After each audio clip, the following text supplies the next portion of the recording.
Bienvenue à Par-dessus, un podcast où on essaie d'apporter différentes perspectives. en gardant un point de vue biblique. Moi c'est Raphaël. Moi, c'est Mickaël. Et aujourd'hui ça va être théorique. On va plonger dans une thématique que j'ai pu travailler dans un travail de séminaire. C'est sur la question, est-ce que Dieu peut être 100% méchant?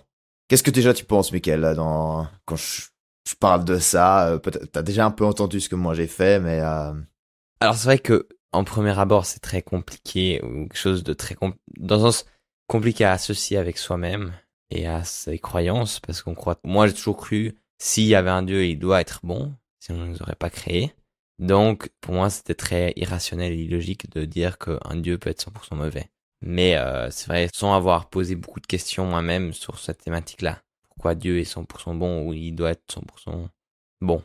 ouais. Bon, alors là on discute sur la base que il y a qu'un seul Dieu et éventuellement encore un diable, un sous-être qui peut être méchant. Mais c'est là où en fait mon travail s'est basé sur un challenge, Evil Guard Challenge, où c'était la question, si Dieu existe, pourquoi il ne serait pas méchant? Donc en fait, ils ont juste pris l'image qu'on a de Dieu et ils ont fait une symétrie sur le mauvais.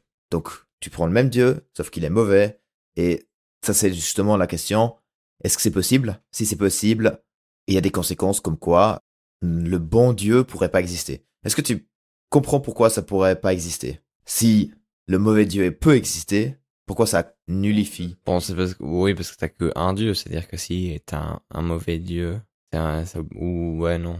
Je vois, mais peut-être c'est trop logique ce que je pense. Non, non, s'il y a que un Dieu, si le Dieu est mauvais, il n'y a pas de bon Dieu. Ouais, c'est ça. Dans le sens, c'est que les deux ne peuvent pas préexister. C'est surtout ça.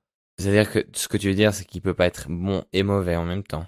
C'est que si c'est possible de s'imaginer un mauvais Dieu, un bon Dieu ne peut pas exister. Pour simplifier un peu la chose, c'est comme si tu avais deux phrases qui ont les deux la même vérité, sauf qu'ils se contredisent. Donc, disons, les licornes sont roses, donc ça, c'est un truc, et puis après, t'as l'autre phrase qui va te dire les licornes sont noires. Disons qu'il y a, les deux phrases sont vraies dans le sens que ça, Il y a autant de preuves pour l'un et l'autre. voilà. Ben, en fait, ils se contredisent. Donc, les deux ne sont pas vrais. Parce qu'ils se contredisent. Vu que les deux sont tout aussi probables, c'est que tu dois les nullifier, les enlever. Les éliminer, oui, je vois. Ok, je vois, oui. Donc, c'est pour ça que le challenge propose, en fait, pourquoi Dieu ne peut pas exister. Un Dieu omnipotent, omniscient, donc, qui peut tout, qui sait tout et qui est tout bon. Ok, c'est-à-dire que le but du challenge, c'est de chercher des raisons pour que Dieu soit mauvais, pour que dire que le Dieu bon n'existe pas comme le Dieu mauvais. De créer un dilemme. Non, peut-être c'est pas un dilemme. Ouais, presque. Non, c'est pas par définition, c'est pas un dilemme. Donc ouais, il y a aussi encore l'autre possibilité, c'est de dire, en fait, un mauvais Dieu, c'est pas logique, c'est irrationnel. Je sais pas si toi tu vois que ce serait irrationnel ou bien est-ce que pour toi c'est logique qu'il y ait un mauvais Dieu pour exister. En fait, t'avais dit au début, pas vraiment. Oui, c'est dans notre culture. Je veux dire, la grande question, ce serait pourquoi un Dieu nous aurait créé. Mais c'est vrai que, par principe, j'ai toujours pensé que Dieu était bon. On m'a toujours enseigné ça. Bon, pour un peu expliquer plus la symétrie. En fait, ceux du challenge, donc c'est Stephen Law qui a commencé en 2010 avec un paper. En fait, il part du principe de la question du mal dans le monde. Et si tu devrais faire une symétrie, ce serait quoi la question contraire? Oh là, tu m'as perdu. Le mal dans le monde, de faire une symétrie avec ça. Ouais. Le bon dans le monde. Ouais, le bon dans le monde, exact. Donc en fait, l'idée, c'est de dire, si Dieu est bon, on a le problème du mal dans le monde. La symétrie, c'est, si Dieu est mauvais, on a le problème du bon. Dans le monde. Et c'est-à-dire que le bon viendrait du monde à travers ça. Ouais, en fait, vu que tu as les mêmes questions et que tu n'arrives pas à les répondre vraiment de manière satisfaisante pourquoi il y a le mal dans le monde, tu pourrais dire la même chose pour un mauvais Dieu par rapport au bon dans le monde. Prenons l'exemple on habite dans le meilleur monde qui pourrait exister. C'est le philosophe Leibniz qui a dit. Donc, en symétrie, c'est, Répète encore une fois. on habite dans le meilleur monde. Le plus mauvais. Le plus mauvais, exact. Ouais, la symétrie, le contraire, oui. C'est ça. Du coup, il faut bien sûr déjà accepter le fait qu'on habite dans le meilleur monde qui peut exister.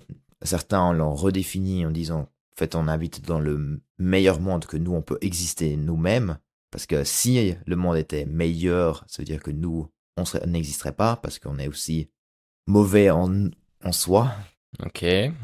Donc, si Dieu voulait créer un monde meilleur, il devrait nous éliminer. Ok. Mais sauf que Dieu a choisi. C'est tellement philosophique. Ah ouais, c'est hardcore, mais c'est ok. On est avec toi, Raphaël. Sauf que Dieu, justement, il voulait nous créer. Donc, il a créé le monde où on pouvait encore exister. Donc, ça inclut aussi un peu de mauvais. Ouais, je vois pas tout à fait, mais oui. On va dire oui. Et amen. Non. Non, dans le sens à dire que Dieu aurait créé un monde, parce que de base, après, c'est voilà, la beauté du sujet, je pense. De base, c'est quand est-ce que le mal est rentré dans le monde? Est-ce que le monde de le Jardin d'Éden avait du mal en soi ou pas? En théorie, oui, parce qu'il y avait le serpent. D'où vient le serpent, nanani, nanana, blabli, blablou. On passerait encore une heure à savoir de... mais tu vois, pour moi, c'est ça qui commence déjà aussi, ça commence déjà là.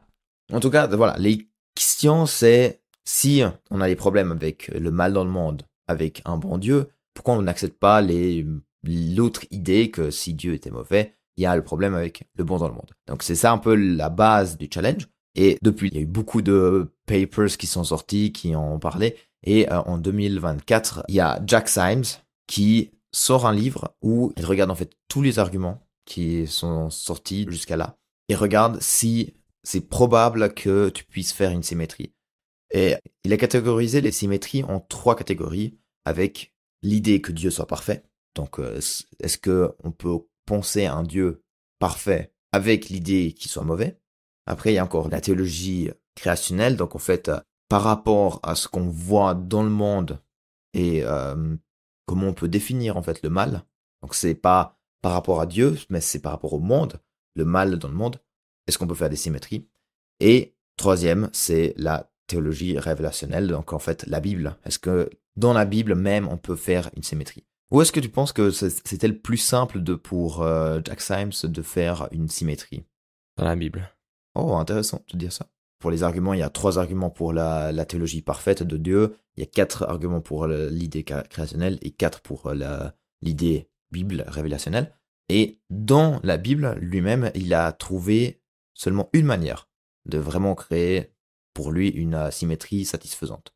Juste pour dire aussi, Jack Symes, il n'est pas croyant. Il a commencé le livre en essayant de défendre l'idée qu'on peut faire une symétrie, et de plus en plus après, il a remarqué que ça fonctionne pas.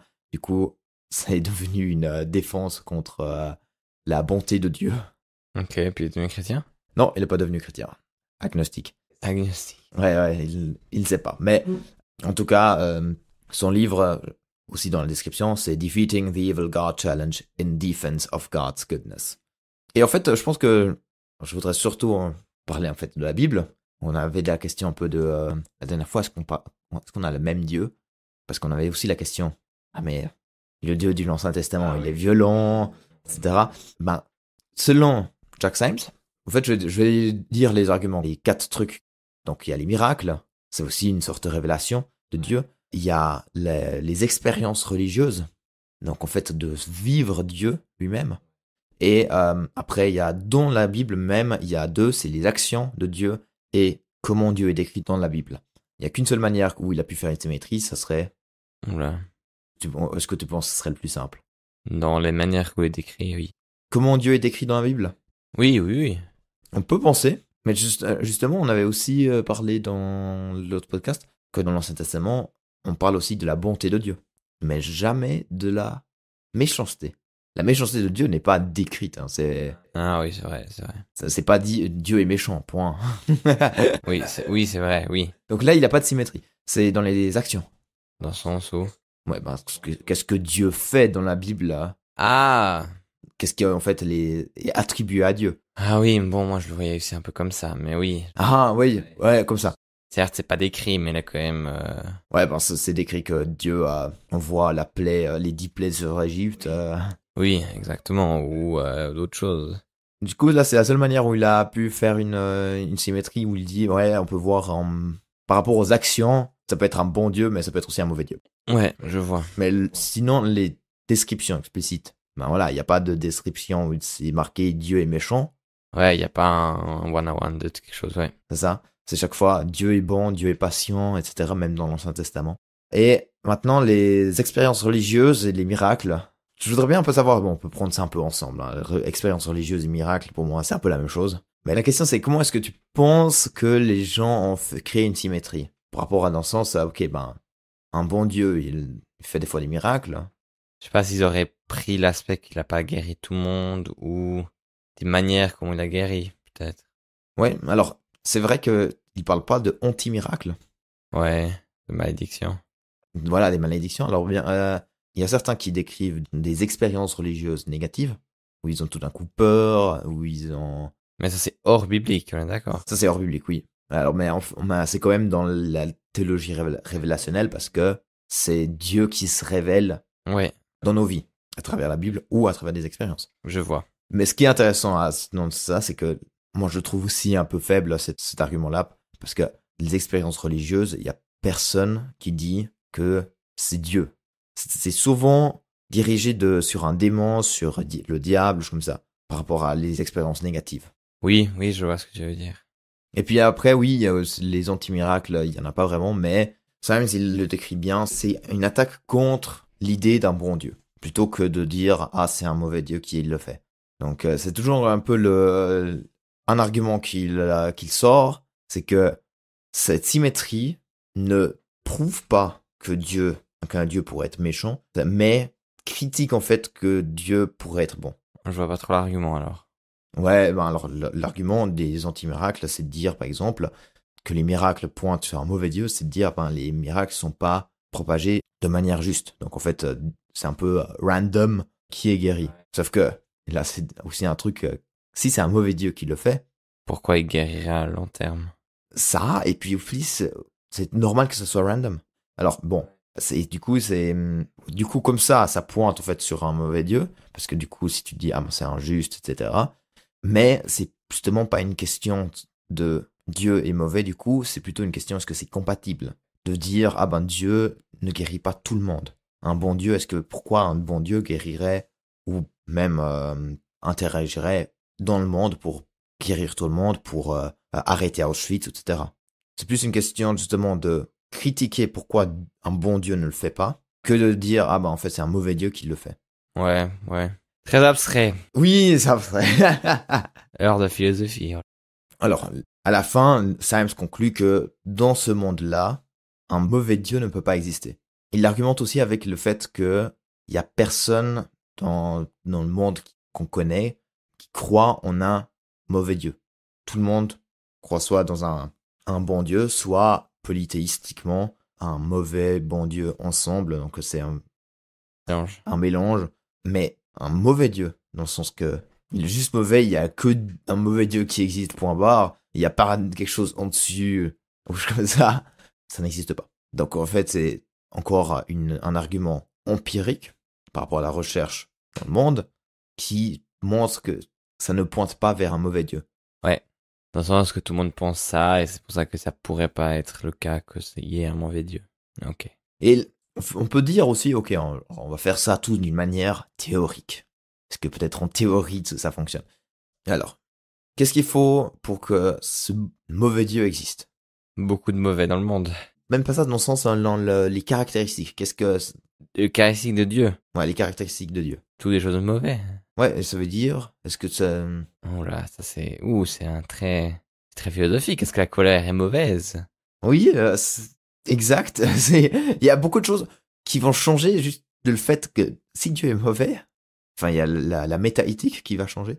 Est-ce que c'est bon de suivre ses commandements ou est-ce que c'est mauvais de suivre ses commandements? Ouais, oui, non, ouais. Est-ce que si si le mauvais Dieu nous dit il faut tuer, est-ce que c'est maintenant bien de suivre ça ou est-ce que c'est mauvais de suivre ça? Ouais, en gros, un dieu mauvais deviendrait bon parce que c'est la puissance en dessus. Ouais, bon, après, c'est vrai que si on regarde maintenant très historiquement, on va pas commencer à débattre sur ça, mais on croit souvent que l'autorité est bon. Les gens au-dessus de toi sont bons. Ouais, il y a aussi un verset biblique pour ça. Oui, puis on est aussi gut Gläubig, puis qu'on a en allemand ça peut être ça. C'est la base de la loi, c'est quand tu es, c'est une pensée bienveillante. Non, c'est pas du tout ça, ou presque ça. Si, bien, enfin, tu penses que t'es optimiste par rapport à, Tu penses que la personne fait les bonnes choses, enfin, la justice, les autorités, ouais. mais quand par exemple, quand quelqu'un te dit quelque chose et tu le crois, tu écoutes Gläubig, tu crois que lui a raison et tu le crois. Bon, comme on dit en suisse allemand, ça montre que, en fin de compte, prenons non, on va pas prendre un exemple absurde, mais prenons le temps des nazis en Allemagne, où on a eu clairement le peuple qui croyait que c'était bon ce que faisait l'autorité. Alors, le peuple, maintenant, Le peuple, voilà. hot take, hot take. Un hot take, je suis d'accord, mais dans le sens Comme où, moi, la dernière fois. mais dans le sens où il y avait des gens qui croyaient que ce qui a été dit est juste. Assez pour que, Exactement, mais c'est comme tout mouvement. Je veux dire, tout mouvement qui existe sur ce monde actuel, les gens qui sont adeptes de ce mouvement croient que c'est des bonnes choses. Je veux dire, même nous, maintenant, les chrétiens, on croit à quelque chose que Dieu nous a donné et on croit que c'est bon. Après, on va dire que c'est plus simple à argumenter ça parce que c'est plus ancré dans notre culture, le christianisme, donc les valeurs sont déjà un peu, sont similaires. Mais tu pourrais, je sais plus si on a déjà discuté sur ce sujet, mais par exemple, est-ce que tuer c'est bien ou mauvais? Bon, ça c'est très c'est très simple ou plus simple à répondre parce que éthiquement c'est mauvais. Mais si l'autorité te voilà, l'ordonne. cette autorité leur donne. Puis on partir en guerre pour beaucoup c'est quelque chose de pas si mauvais que ça parce que tu défends ton pays donc tu vois ça change aussi beaucoup. Puis là il y a aussi une grande question d'autorité parce que l'autorité te dit de partir en guerre que tu vas le faire. Et du coup, aussi la question de comment Dieu utilise le monde. Est-ce que tu crois que Dieu met les bonnes personnes au lead du pays ou pas? Et si Dieu les utilise? Parce que si tu dis oui, c'est Dieu qui a mis Adolf Hitler en tant que président, dictateur après, Tu dois refaire ton histoire, il était pas président mais oui, Item. Reichskanzler. T'es pas ouais, puis pas de nous aussi Kaiser. Ouais, on n'est pas là en train de faire Demandez à votre prof d'histoire, ou bien à Wikipédia. En fait, du coup, tu dois suivre ce qu'il va faire. Enfin, parce que tu voudras, parce que tu crois que c'est Dieu lui-même qui l'a donné. Et puis même, il y a beaucoup d'églises qui ont soutenu le parti nazi. Parce qu'ils avaient argumenté comme quoi la nation naturelle, c'est par rapport à que Dieu se révèle à travers la nature, que en fait, aussi par rapport à la raison, en fait, on est meilleur que les autres. On a une mission à envahir les autres et puis amener notre culture. Bon là, je simplifie, mais c'est un peu une idée que on sait à travers la nature que on doit faire ça. Et puis après, il y a un théologien qui est venu, Karl Barth, qui a dit non, la seule révélation qui existe, c'est la Bible, point barre. Et du coup, la nature, elle te donne rien, point. Je suis un peu... Mais oui, les autorités, Dieu, du coup, et puis dans le monde théorique, Symes critique en fait que si tu prends tout ce que tu veux de Dieu, donc l'omnipotence, omniscience, etc., tu l'amènes dans le monde théorique, pourquoi est-ce que tu ne prends pas aussi la bonté? Pourquoi est-ce que tu dois changer juste ça? Ouais, c'est très, oui. Oui, c'est très philosophique. Et je pense que c'est là où on a la limite de ce challenge, c'est que c'est philosophique. La majorité des gens auront arrêté le podcast à la moitié de cette discussion. Je le vois, oui. Et puis, je pense que c'est pas quelque chose qui résonne dans le monde. C'est quelque chose qui est plus théorique parce que, comme Symes l'a dit, on n'attribue pas la méchanceté à Dieu. Enfin, des fois oui, mais c'est pas son attribut premier, quoi. L'attribut premier, c'est que il est bon, ou bien tu peux dire juste, et puis après, du coup, tu l'interprètes différemment, tout ça. Mais Moi, je crois que Dieu est bon parce qu'il m'a pas donné la fascination pour la théologie. Voilà. Non, mais très intéressant parce que les réseaux sociaux, c'est quelque chose. Une fois, j'ai vu un reel ou un short ou je sais plus quoi. Je pense que quelques-uns ils connaissent ces vidéos avec plusieurs personnes qui sont rassemblées puis on leur pose des questions. Puis après ils peuvent se mettre sur je sais pas si c'était se mettre sur une ligne dans le sens toujours plus à droite, oui, toujours plus à gauche, non.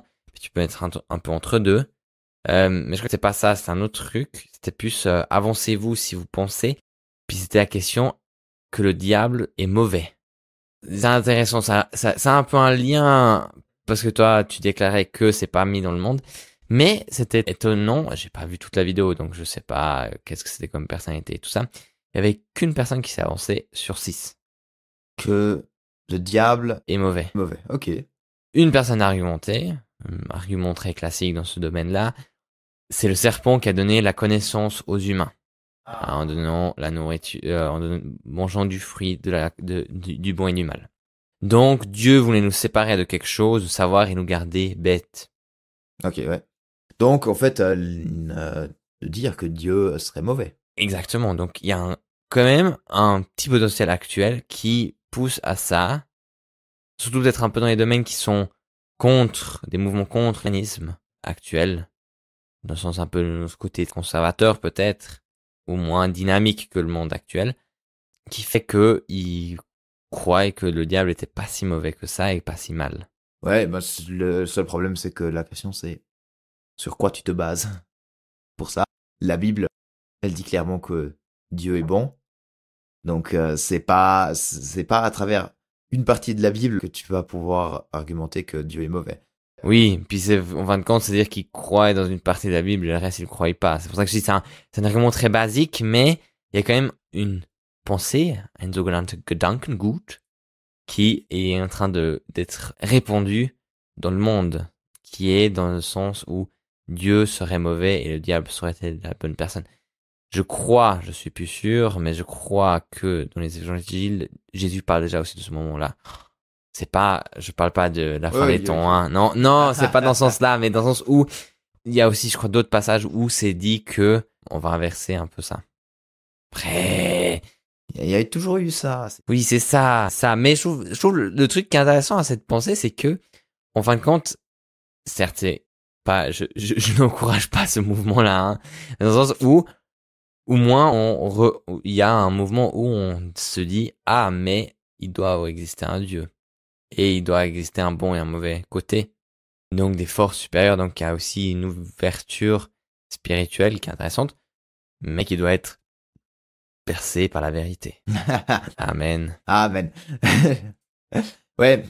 Et je pense que par rapport à justement qu'est-ce qu'on choisit de la Bible, etc., c'est toujours une énorme question que moi aussi je me pose de plus en plus, c'est qu'est-ce que je pense, qu'est-ce qui est vrai dans la Bible? Et puis, qu'est-ce que ça veut dire de la vérité? C'est encore l'autre question. Alors, développe un peu. Alors, selon le consensus de la recherche, beaucoup de choses ne se sont pas passées historiquement comme ça, comme c'est décrit dans la Bible. Ouais. Et du coup, la question c'est, est-ce que tu crois du coup qu'il y a une vérité qui est emballée avec la rhétorique, donc avec des descriptions, avec les interprétations comme ça?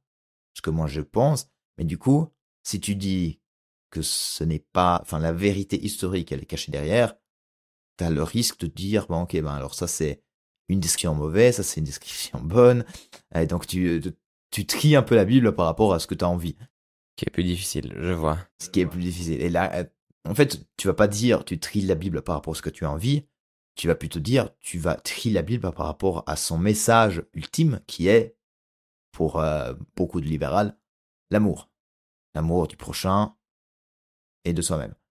Et donc, en fait, ce décrit en fait de la haine, ce n'est pas forcément de Dieu, de l'interprétation humaine. Après, voilà, c'est là, comment est-ce que tu vois l'inspiration de la Bible, etc.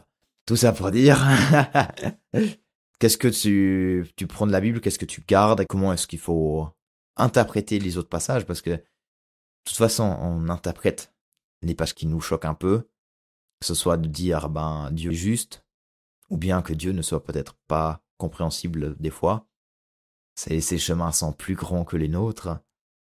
Ouais. Toujours eu une question comme ça. Mais voilà. C'est très théologique comme aspect. Oui, c'est logique comme mon travail. Est-ce qu'on peut le lire, ton travail, Raphaël? Si vous voulez avoir un concert des yeux pour ma grammaire allemande, oui, vous avez le droit. Surtout s'il y a des auditeurs et des auditrices qui aiment l'allemand, hein, une belle littérature allemande. Voilà, mais en tout cas, la majorité des papers sont accessibles en ligne si vous êtes dans des institutions universitaires comme ça. Donc, vous pouvez aussi vous-même un peu regarder tout ça. Mais ça va être intéressant de voir comment cette question va se développer, vu que justement, Jack Symes a le premier livre sur cette thématique-là. Tous les autres, c'était des papers. Et c'est sorti quand? C'est en 2024, justement. Ah. Donc, passé. Tous les autres, c'était de 2010 jusqu'à 2024. C'était des papers de 15 à 20 pages. Et là, Jack Symes sort un livre de plus de 200 pages. Sur ce sujet-là. Voilà. Donc, c'est une énorme thèse qu'il a sortie, justement, de dire, bon, en tout, alors peut-être il y a quelques arguments qu'on peut faire en symétrie, et puis en fait il n'en a que 3 qu'il a trouvé lui-même. J'ai dit une fois, c'était les actions décrites dans la Bible. Le deuxième, c'est le extrinsic good, il le dit, c'est en fait par rapport à la création même. Donc dans la création nous fait souffrir, qu'on soit mortel, qu'il y ait des catastrophes naturelles comme ça. Ça, on pourrait faire une symétrie. Par contre, le truc intrinsèque dans le sens la liberté que nous on soit libre, etc. C'est des choses qui sont à l'intérieur de nous. Enfin, ça peut pas être mis en symétrie selon Symes. Mais là, dans la troisième symétrie qu'il voit, dans ces 11 symétries qu'il a regardées, c'est la totalité. Donc en fait, en total, tu peux pas dire qu'il y a plus de bon, mal, ni tu peux pas dire qu'il y a plus de mauvais que de bon. Donc c'est le total de la bonté et de la méchanceté dans le monde, c'est symétrique. Dans le sens que tu peux dire que c'est Dieu qui donne la bonté, ou il y a Dieu qui donne le mal. Ouais, c'est le mauvais Dieu qui donne le mal. Dans le sens, il y a 50% de bon et 50% de mauvais. Voilà, alors, c'est pas 50-50, bien sûr, mais dans le sens, tu peux toujours dire que, ouais, mais, voilà, il y a quand même du mauvais, enfin, certains vont dire, il y a plus de bon que de mal, mais tu trouves aussi l'idée contraire. Ouais, je vois. Donc ça, c'est les 3 seules symétries où il voit. Le reste, parce que empiriquement, il y a personne qui attribue la méchanceté pure à Dieu, le Dieu suprême. C'est même possible que tu disais par rapport à les gens qui disaient que c'est le diable qui est bon. Enfin, du coup, que c'est le diable qui prend la place de Dieu. Du coup, en fait, ils inversent seulement les rôles ou les noms. Mais ou simplement aussi que dans la Bible, ou les expériences religieuses, etc., ben, ça pointe sur un bon Dieu. Donc, conclusion, si Dieu existe, Dieu est bon. Est-ce que tu as des questions? C'était un monologue de moi avec... Avec 10 inputs de Michael de oui et non. Je comprends. Non, dans ce sens, c'est la grande différence entre moi et toi maintenant, je trouve, c'est que pour moi, c'est tellement abstrait de penser que Dieu est mauvais que de simplement rentrer dans cette pensée est difficile et encore trouver des arguments pour encore plus. C'est un peu la chose qui fait qu'il est différent. Mais c'est vrai que c'est intéressant parce que c'est vrai que ça prouve, comme tu disais, ce côté où si tu peux dire qu'il y a un Dieu qui est bon ou tu peux dire qu'un Dieu est mauvais et puis les deux sont valables au même pourcentage, ça veut dire que ça n'existe pas. C'est intéressant parce que ça pourrait aussi répondre à des questions dans le sens où on se dit est-ce que Dieu peut être bien bon et mauvais, il a un peu les deux. On n'arrive peut-être pas trop à décrire. Il y a des chemins plus ronds que nous. Ouais, le entre-deux, ça va être plus compliqué. Là, vraiment, la discussion, c'est assez simple parce que c'est dualiste dans le sens. Soit Dieu est bon, soit Dieu est mauvais, point. Mais l'entre-deux à argumenter, je trouve c'est encore plus difficile. Le challenge est encore plus valable, plus simple à défendre. Dans le sens que si tu dis, ben, Dieu est à moitié bon, est-ce qu'il est plus méchant que gentil? Ouais, puis de quelle manière il est méchant, dans quoi il est méchant.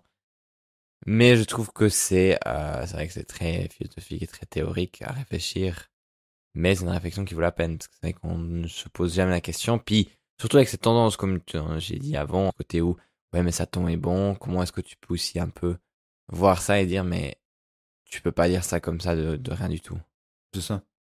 Puis c'est ça que je trouve aussi toujours très intéressant, c'est que, en fin de compte, on doit pas défendre notre religion, les théologiens super forts, mais qu'il faut connaître quelques bases, quelques réponses, quelques pensées, qui permettent aussi à répondre, parce que, comment Jésus répondait souvent avec des questions ou des paraboles, donc, quelquefois aussi re-questionner la personne qui vous pose des questions plus difficiles. Ouais, et puis après aussi, hein, vous êtes pas seul. Si quelqu'un vous pose des questions que vous n'avez pas à répondre, c'est normal, hein, on n'est pas omniscient, on ne sait pas tout. Donc, posez à vos pasteurs, posez à vos collègues théologiens, si vous en avez, avant de répondre peut-être à vos collègues, pourquoi, par exemple, Dieu permet le mal dans le monde. C'est une question tellement simple, ça se répond en 2 secondes. Pas du tout.